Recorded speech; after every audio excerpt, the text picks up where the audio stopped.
Magandang araw, mga bata! Samahan ninyo ako sa isang kwento ng isang gulay na may kakaibang anyo at lasa. Handang-handa na ba kayong makinig?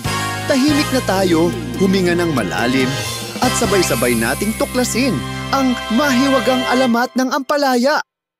Noong araw sa bayan ng Sariwa, naninirahan ang lahat ng uri ng gulay na may kanya-kanyang kagandahang taglay.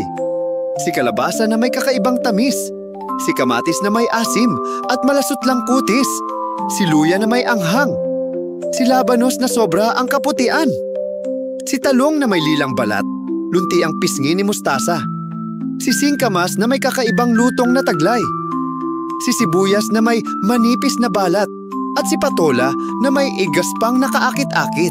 Subalit may isang gulay na umusbong na kakaiba ang anyo. Siya si ampalaya na may maputlang kulay. At ang kanyang lasang taglay ay di maipaliwanag. Araw-araw, walang ginawa si ampalaya kung hindi ikumpara ang kanyang itsura at lasa sa kapwa niya gulay. At dahil dito ay nagbalak siya ng masama sa kapwa niyang mga gulay. Nang sumapit ang gabi, kinuha ni ampalaya ang lahat ng magagandang katangian ng mga gulay at kanyang isinuot. Tuwang-tuwa si ampalaya dahil ang dating gulay na hindi pinapansin ngayon ay pinagkakaguluhan.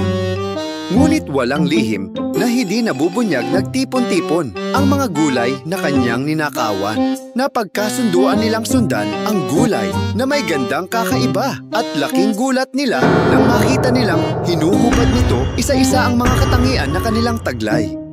Nalaki ang kanilang mga mata nang tumambad sa kanila si ampalaya.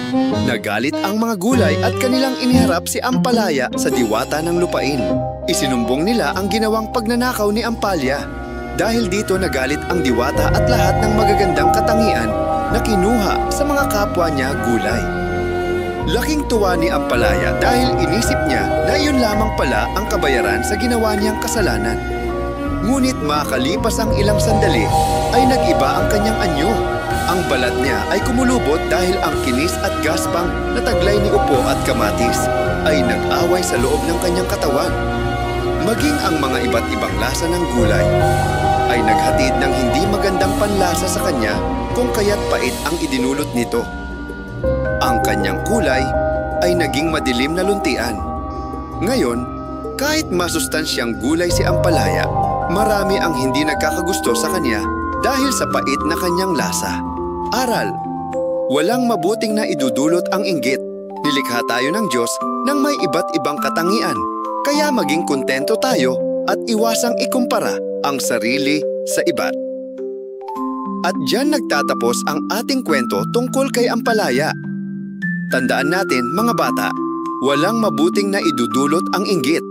Bawat isa sa atin ay may kanya-kanyang ganda at galing. Kaya huwag nating ikumpara ang sarili natin sa iba.